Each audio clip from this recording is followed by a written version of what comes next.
मैं doctor R के पुरोहित, आपका स्वागत है। आज संसदीय शासन या मंत्रिमंडलीय शासन से चर्चा की शुरुआत करते हैं। संसदीय शासन मतलब जहां पर संसद अन्य अंगों की तुलना में महत्वपूर्ण होती है। इसलिए चूंकि संसद का महत्व अन्य अंगों की तुलना में अधिक होता है, इसलिए इस व्यवस्था को संसदीय व्यवस्था कहते हैं। एक दूसरी चीज, क्योंकि कार्यपालिका व्यवस्थापिका के प्रति उत्तरदायी होती है, इसलिए व्यवस्थापिका मतलब संसदीय व्यवस्था को अन्य व्यवस्थाओं की तुलना में श्रेष्ठ माना जाता है। इसी को मंत्रिमंडलीय सरकार भी कहते हैं, क्योंकि मंत्रिमंडल वास्तविक शासक के रूप में कार्य करता है। यद्यपि सिद्धांततः राष्ट्रपति के हाथ में पूरी शक्तियां होती हैं, लेकिन मंत्रिमंडल वास्तविक रूप में इन शक्तियों का प्रयोग करता है और राष्ट्रपति या कार्यपालिका का अध्यक्ष, जिसे अन्य देशों में सम्राट या राजा कहते हैं, वह नाम मात्र का शासक होता है। तो इस प्रकार से देखते हैं कि इसे संसदीय शासन भी कहते हैं और मंत्रिमंडलीय शासन भी कहते हैं। दोनों समानार्थक, दोनों एक ही चीज है। इस में मंत्रिपरिषद मुख्य होती है। मंत्रिपरिषद क्या है? मंत्रिपरिषद एक बृहद संस्था है जिसका अध्यक्ष प्रधानमंत्री होता है और इसमें अनेक प्रकार के मंत्री होते हैं। अनेक प्रकार के मंत्री मतलब सबसे पहले स्तर पर कैबिनेट स्तर के मंत्री होते हैं। कैबिनेट स्तर के जितने भी मंत्री होते हैं, ये सभी मंत्री किसी न किसी एक विभाग के राजनीतिक अध्यक्ष होते हैं। जैसे गृह मंत्री गृह विभाग का अध्यक्ष होता है, रक्षा मंत्री रक्षा विभाग का अध्यक्ष होता है, वित्त मंत्री, विदेश मंत्री, ये सब इस प्रकार के जो मंत्री होते हैं, एक एक विभाग के जो मुखिया होते हैं, ऐसे मंत्रियों को मिला करके जिस एक समूह का या संस्था का निर्माण होता है, उसे मंत्रिमंडल कहते हैं। यह इस मंत्रिमंडल की बैठक प्रधानमंत्री कभी भी बुला सकता है और यही मंत्रिमंडल अपनी बैठकों में देश की आंतरिक एवं बाह्य नीतियों का निर्माण करता है। दूसरे शब्दों में कहा जाए कि यही मंत्रिमंडल देश का वास्तविक शासक होता है और इसमें प्रधानमंत्री इसका मुखिया होता है। प्रधानमंत्री हुआ, मंत्रिमंडल हुआ। तीसरे स्तर पर राज्य मंत्री होते हैं। राज्य मंत्री मतलब विभिन्न प्रांतों के मंत्री नहीं, इनका स्तर मंत्रिमंडल से दूसरे नंबर पर होता है। मंत्रिमंडल के नीचे राज्य मंत्री होते हैं, उसके नीचे उप मंत्री होते हैं। मान लीजिए कोई विभाग बहुत बड़ा है तो कैबिनेट मंत्री की सहायता के लिए एक राज्य मंत्री नियुक्त किया जाता है, एक उप मंत्री भी नियुक्त कर दिया जाता है। लेकिन मान लीजिए कोई विभाग बहुत छोटा सा है, ज्यादा बड़ा नहीं है, तो वहां पर जिस मंत्री को नियुक्त किया जाता है प्रभार में, उसको राज्य मंत्री का दर्जा दिया जाता है। ऐसे राज्य मंत्री कैबिनेट की बैठकों में भाग नहीं लेते। इसी प्रकार से ये दो प्रकार की बातें हो गई। एक तो यह है कि यदि विभाग बहुत बड़ा है तो उसमें कैबिनेट मंत्री के अधीन राज्य मंत्री काम करता है, काम में सहायता करता है। ऐसे राज्य मंत्री भी होते हैं और राज्य मंत्री ऐसे भी होते हैं जो कम महत्वपूर्ण या छोटे से विभाग के मंत्री, प्रभारी मंत्री होते हैं। इस प्रकार से दो प्रकार के राज्य मंत्री होते हैं। तीसरे नंबर पर आता है उप मंत्री। उप मंत्री नए नए लोगों को बनाया जाता है जो इसके पहले कभी भी मंत्री के पद पर काम न किए हों या किसी के अधीन सीखने की इनको आवश्यकता है, काम सीखने की। तो उप मंत्री जो हैं कैबिनेट मंत्री के अधीन रह करके काम सीखते हैं और उनकी कार्य में सहायता करते हैं। तो प्रधानमंत्री, मंत्रिमंडल, ये दो संस्थाएं जब मिलती हैं उसे कैबिनेट कहते हैं। और जब प्रधानमंत्री, मंत्रिमंडल, राज्य मंत्री, उप मंत्री, ये सब मिल बैठ करके जब कोई काम करते हैं या इस पूरी संस्था को जिसमें इतने प्रकार के मंत्री वगैरह होते हैं, इसे मंत्री परिषद कहा जाता है, काउंसिल ऑफ मिनिस्टर्स। अब इस मंत्रिमंडल पर थोड़ी सी चर्चा करें। मंत्रिमंडल देश का वास्तविक शासक होता है। इस मंत्रिमंडल के कुछ प्रकार होते हैं, जैसे एक है रसोई मंत्रिमंडल, किचन कैबिनेट। किचन कैबिनेट का मतलब ऐसा मंत्रियों का समूह या ऐसा कोई मंत्री जो प्रधानमंत्री के या पूरे मंत्रिमंडल के भोजन की व्यवस्था करता, ऐसा नहीं है। तो फिर रसोई मंत्रिमंडल का मतलब क्या है? ऐसे मंत्री, इनकी संख्या 1 या 2 होती है, जो प्रधानमंत्री के खासम खास होते हैं। एक दूसरी चीज, किसी भी विषय पर चर्चा करनी हो, कोई नीति बनानी हो, कोई निर्णय लेना हो या कोई बात हो गई हो, तो प्रधानमंत्री इन अपने सर्वाधिक विश्वसनीय मंत्रियों से पहले चर्चा करता है। ये रसोई मंत्रिमंडल के लोग बहुत ही सर्वाधिक प्रधानमंत्री विश्वसनीय व्यक्ति होते हैं। इनसे पहले चर्चा करता है उस काम को करे या न करे, ऐसी नीति बनानी चाहिए या नहीं बनानी चाहिए, कौन सा काम किया जाए न किया जाए। तो सबसे पहले जिन लोगों से प्रधानमंत्री किसी विषय पर चर्चा करता है, प्रारंभिक चर्चा, उसे रसोई मंत्रिमंडल कहते हैं। जैसे हमारे घर में मेहमान आते हैं, इन मेहमानों की पहुंच कहां तक होती है? हमारे ड्राइंग रूम तक। वे हमारे बेडरूम या किचन तक नहीं पहुंच सकते, उनको केवल ड्राइंग रूम में बिठाया जाता है।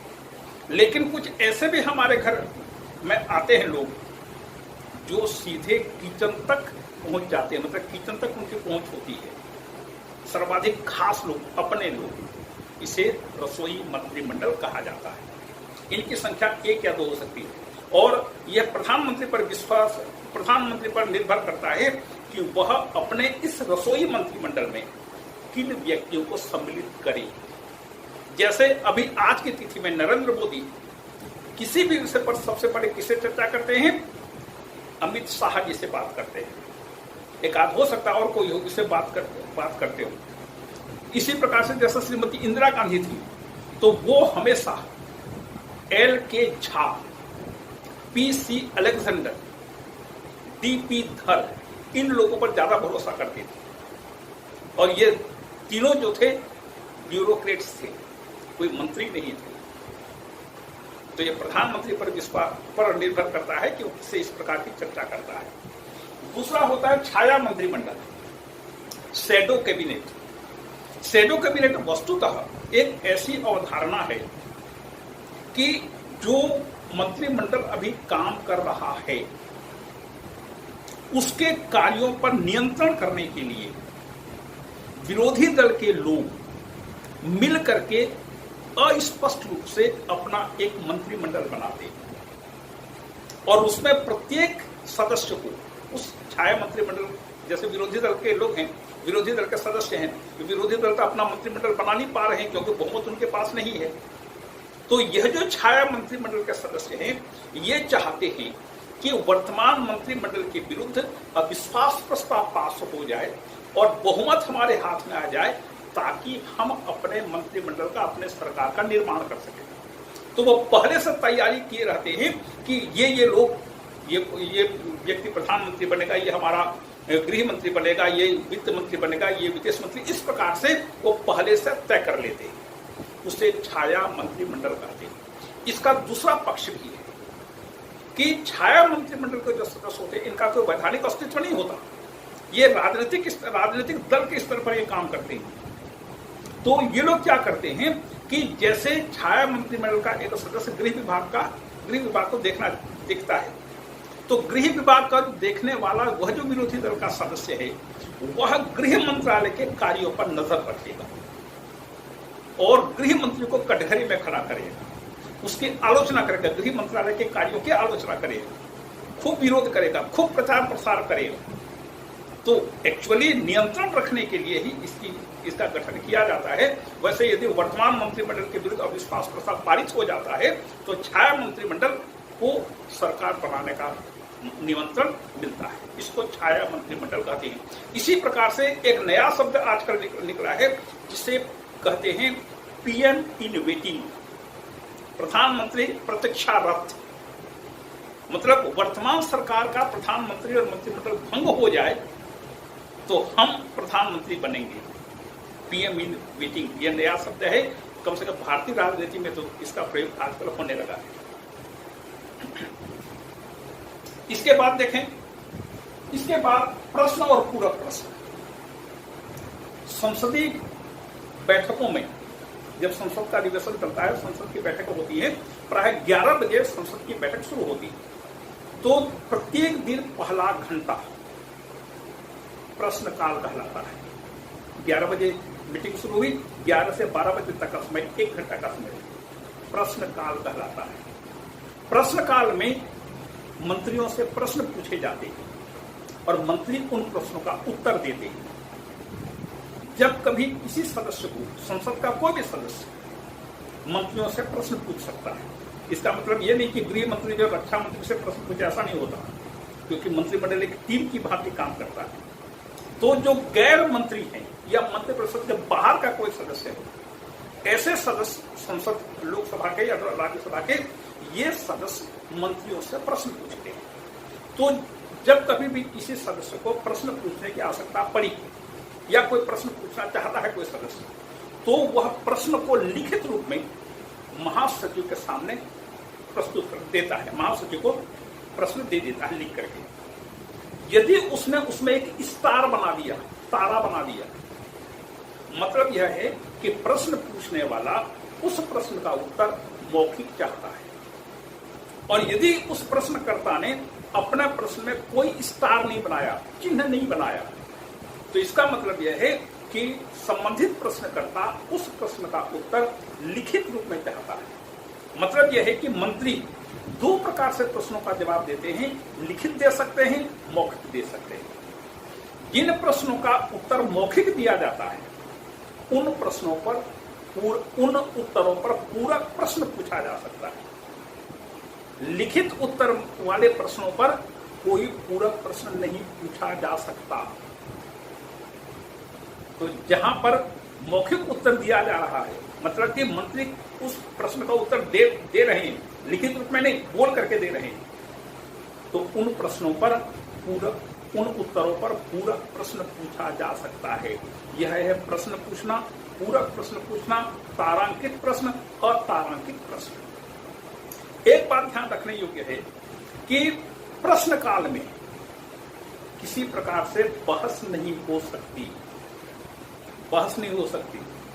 यहां पर केवल प्रश्नों का उत्तर दिया जाता है। प्रश्न पूछे जाएंगे, प्रश्नों का उत्तर संबंधित मंत्री देगा। तो जब महासचिव किसी प्रश्न को प्राप्त करता है, तो महासचिव संबंधित विभाग को वह प्रश्न भेज देता है। संबंधित विभाग में मंत्री बैठा, कैबिनेट मंत्री, वह कैबिनेट मंत्री अपने अधिकारियों को बोलता है कि इस प्रश्न का उत्तर आप जल्दी से जल्दी तैयार करके हमको लाइए। तो संबंधित विभाग के जो नौकरशाह हैं, ब्यूरोक्रेट्स हैं, ये उस प्रश्न का उत्तर तैयार करते हैं। जब उत्तर तैयार हो जाता है तो कैबिनेट मंत्री को सूचित किया जाता है कि अमुक प्रश्न का उत्तर हमने तैयार कर लिया है।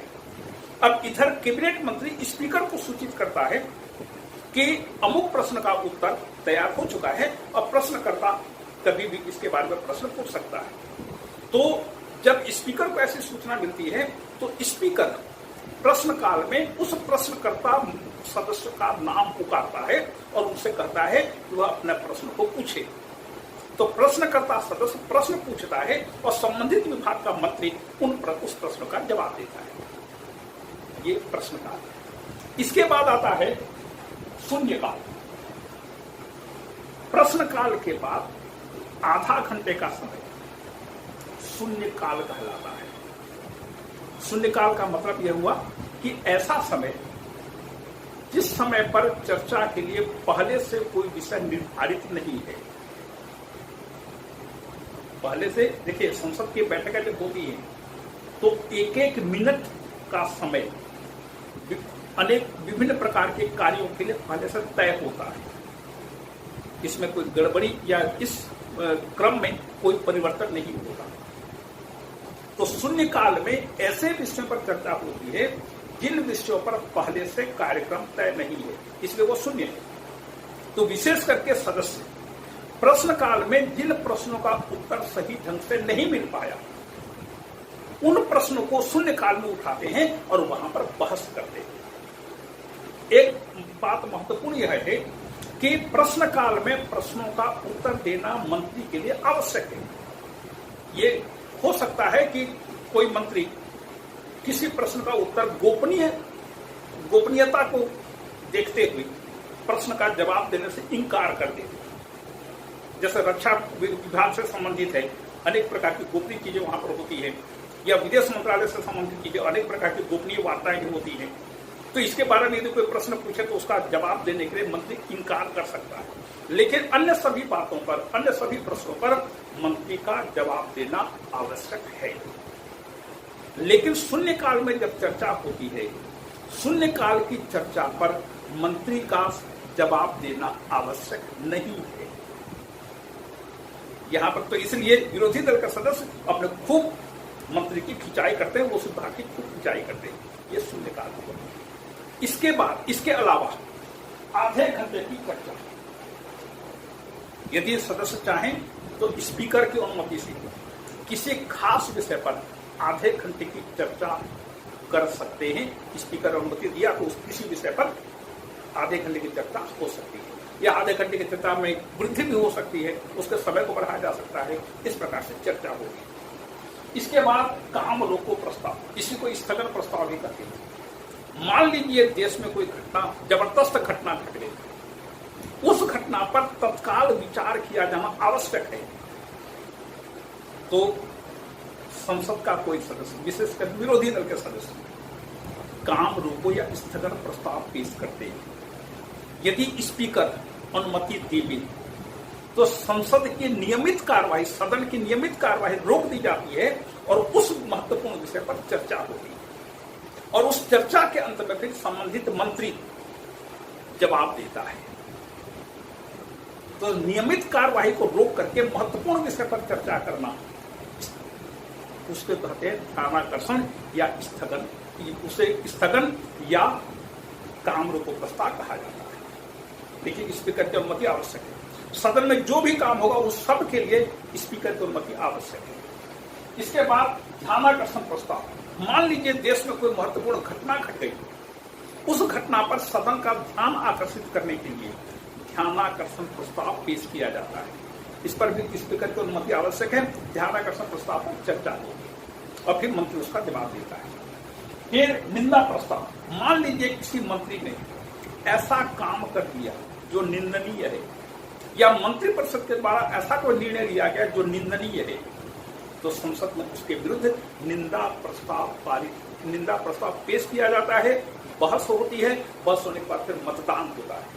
यदि मतदान में वह प्रस्ताव पारित हो गया तो पूरे मंत्रिमंडल को भंग माना जाता है, निंदा प्रस्ताव। और फिर है अविश्वास प्रस्ताव। भारत में अविश्वास प्रस्ताव पेश करने के लिए उस प्रस्ताव पर 50 सदस्यों का हस्ताक्षर आवश्यक है। लोकसभा में पेश होता है तो 50 सदस्यों का हस्ताक्षर उस पर आवश्यक है पेश करने के लिए। जब उस प्रस्ताव पर स्पीकर सहमति दे देता है तो एक निश्चित तिथि को अविश्वास प्रस्ताव पर चर्चा होगी। प्रस्ताव एक लाइन का होता है कि सदन, प्रस्ताव का मजमून होता है, सदन सरकार पर अविश्वास व्यक्त करता है, और उस पर भी विरोधी दल का सदस्य पूरी क्षमता से अपने पूरी शक्ति से आक्रमण करके सरकार को घेरने का प्रयास करते हैं। अंत में प्रधानमंत्री उन प्रश्नों का जवाब, उन बातों का आखिर में जवाब देते हैं। फिर मतदान होता है। यदि मतदान में प्रस्ताव पारित हो गया, मतलब यह हुआ कि मंत्रिमंडल को पद से त्याग पत्र देना पड़ता है। ये अविश्वास प्रस्ताव है। अविश्वास प्रस्ताव के लिए एक नियम यह है कि एक सत्र में केवल एक ही बार अविश्वास प्रस्ताव पेश किया जा सकता है। एक सत्र में एक से अधिक नहीं। इसके बाद संविद या मिली जुली सरकार। संविद का फुल फॉर्म है संयुक्त विधायक दल। संयुक्त विधायक दल को संविद सरकार कहते हैं। मतलब जब प्रांतों में अनेक दलों के सदस्य मिलकर मंत्रिमंडल का निर्माण करते हैं तो उसे संविद सरकार कहते हैं। इसी को दूसरे शब्दों में मिली जुली सरकार कहते हैं। जब प्रायः मंत्रिमंडल में राजनीतिक सजातीयता होती है, मतलब मंत्री, जो भी मंत्रिमंडल के सदस्य होते हैं, ये सब एक ही राजनीतिक दल से संबंधित होते हैं। तो मंत्रिमंडल में राजनीतिक सजातीयता होगी।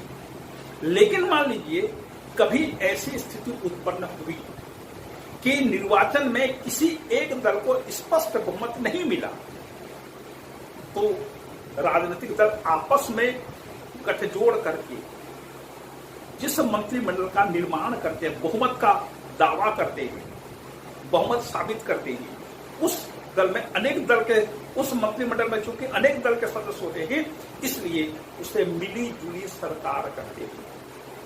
जैसे अटल बिहारी वाजपेयी का मंत्रिमंडल, वीपी सिंह का मंत्रिमंडल, आई के गुजराल का मंत्रिमंडल, चंद्रशेखर का मंत्रिमंडल, देवेगौड़ा का मंत्रिमंडल, ये सब मिली जुली सरकार के उदाहरण हैं। मिली जुली सरकार स्थायी नहीं होती, सब कोई अटल बिहारी वाजपेयी नहीं होते,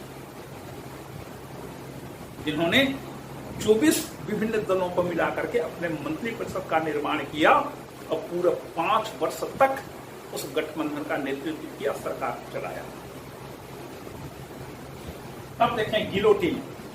गिलोटिन क्या है? गिलोटिन की चर्चा पिछले चर्चा में आ चुकी है। इसको चूंकि तकनीकी शब्दावलियों का यहाँ पर हम अध्ययन कर रहे हैं, इसलिए यहाँ पर गिलोटिन को फिर से पेश करता हूं मैं। गिलोटिन क्या है? गिलोटिन की थोड़ी सी कहानी सुन लीजिएगा, बहुत मजेदार है। मृत्यु दंड के अनेक प्रकार हैं, जैसे विषपान का दंड देना, विषपान के द्वारा व्यक्ति को मृत्यु दंड देना। सुकरात को विषपान के द्वारा विषपान का दंड दिया गया था, मृत्यु दंड दिया गया था। जैसे सूली पर लटकाना, भारत में सूली प्रथा थी। जैसे क्रॉस पर लटकाना, ईसा मसीह को क्रॉस पर लटकाया गया था।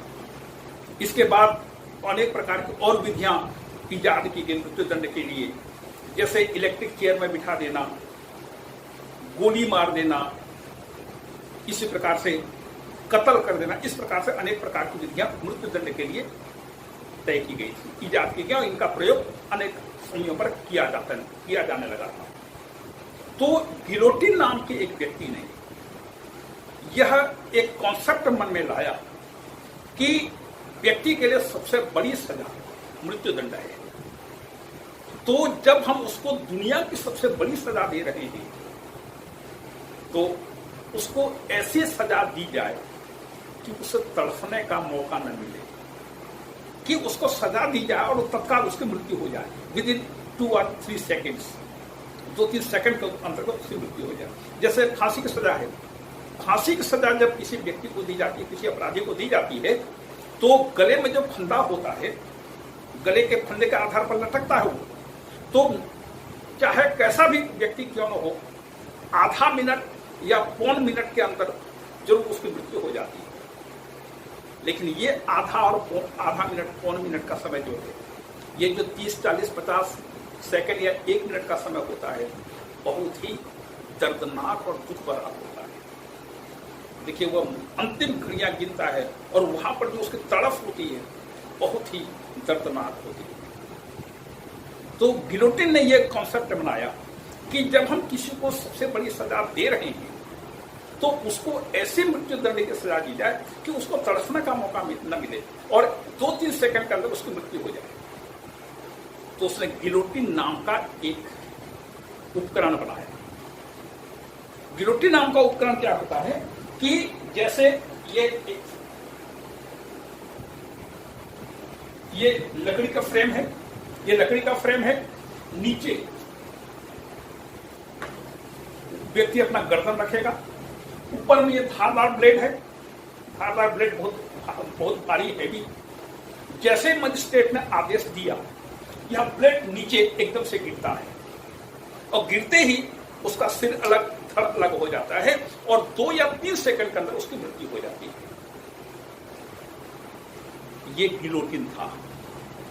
तो गिलोटिन फ्रांस का रहने वाला था और उसने यह दंड देने की विधि, मृत्यु दंड देने की विधि तत्कालीन फ्रांस के सम्राट के सामने प्रस्तुत किया।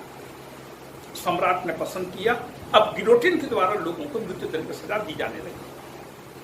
जब 1789 में फ्रांस में राज्य क्रांति हुई, तो बड़े बड़े मैदानों में सैकड़ों की संख्या में ऐसे गिलोटिन स्थापित कर दिए गए, जहां पर हजारों लोगों को मृत्यु दंड की सजा दी गई।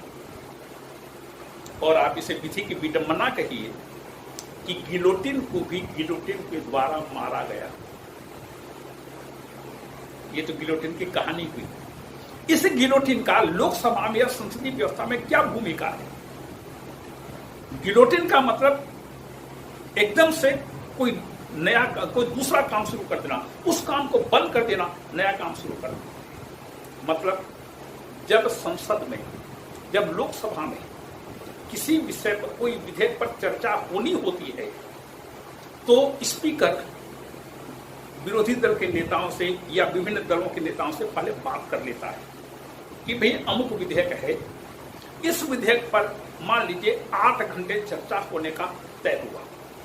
स्पीकर अन्य दलों के नेताओं से मिलकर के पहले से तय कर लेता है कि अमुक विधेयक पर 8 घंटे 8 आवर्स तक चर्चा होगी। सबकी सहमति हो गई। अगले दिन जब मीटिंग शुरू हुई तो उस पर विधेयक पर चर्चा शुरू हुई। विधेयक पर चर्चा शुरू होने के बाद 8 घंटा यदि हो गया, ये 8 घंटे का समय है विधेयक पर चर्चा करने के लिए पहले से तय है। इस 8 घंटे में चाहे 10 लोग बोले, चाहे 50 लोग बोले, चाहे रिपीट होता रहे, चाहे सब के सब बोल ना पाए, कुछ भी हो सकता है। इन 8 घंटे तक स्पीकर सबको एक एक करके या जो इंटरेस्टेड है सबको बोलने के लिए एक एक करके मौका देगा। जैसे उसने घड़ी देखा 8 घंटा पूरा हो गया तो उस पर वाद विवाद को बस को एकदम से स्टॉप कर देता है और उस पर मतदान का आदेश दे देता है। इसे गिलोटिन कहते हैं। मतलब चल रहे वाद विवाद को, विधेयक पर चल रहे वाद विवाद को समाप्त करके मतदान की घोषणा करना, मतदान का आदेश देना गिलोटिन कहलाता है। ये गिलोटिन है। कटौती प्रस्ताव बजट पर रखा जाता है। जब बजट में अलग अलग विभागों की मांगे होती हैं, जैसे गृह विभाग को अगले साल के इतना पैसा चाहिए, इतना करोड़, इतना अरब रुपया चाहिए, वित्त विभाग को इतना चाहिए, रक्षा विभाग को इतना चाहिए, वाणिज्य विभाग को इतना चाहिए, विदेश मंत्रालय को इतना चाहिए, तो प्रत्येक विभाग का मंत्री अपने विभाग से, अपने मंत्रालय से संबंधित बजट, जब अनुदान मांग है, खर्च करने की जो मांग है, उस अनुदान मांग को पेश करता है और अपने पिछले वर्ष के पूरी गतिविधियों का पूरा रिपोर्ट सदन को बताता है। मतलब जैसे गृह मंत्री जब अपने विभाग, अपने गृह मंत्रालय से संबंधित अनुदान मांगों को पेश करेगा और सदन से कहेगा, राष्ट्रपति को से अनुदान मांगे पेश की जाती है, तो गृह मंत्री जो अनुदान मांग पेश करेगा उसका प्रस्ताव का मजमून होता है कि राष्ट्रपति को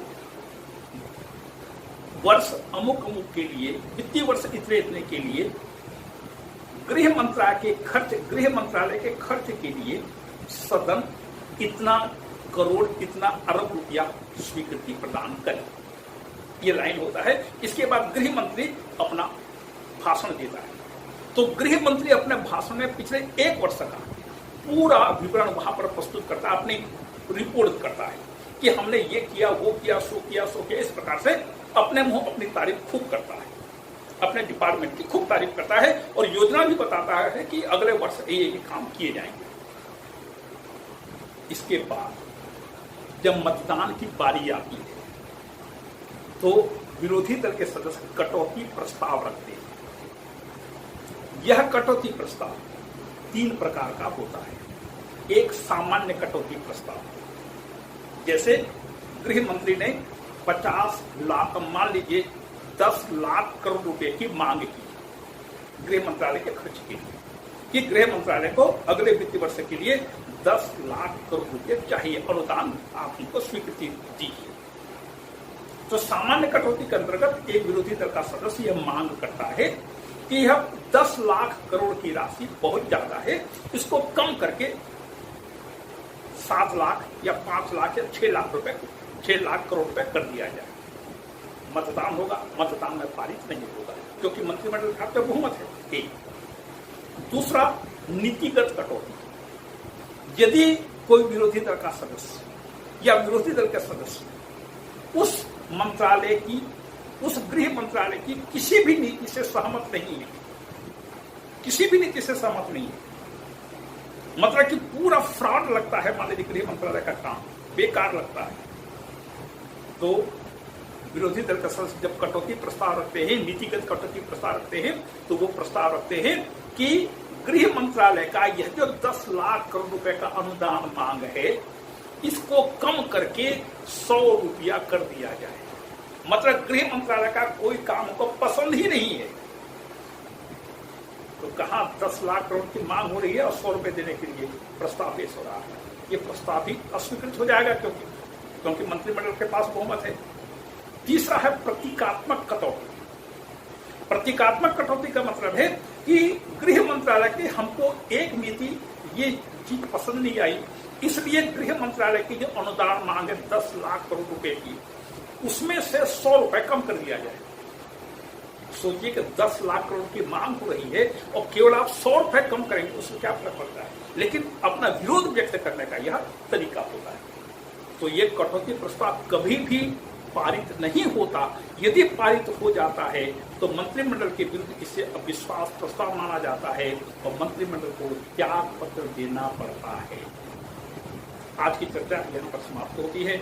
आगे फिर से अगले चर्चा में फिर ऐसे विषयों पर चर्चा होगी। आपको धन्यवाद।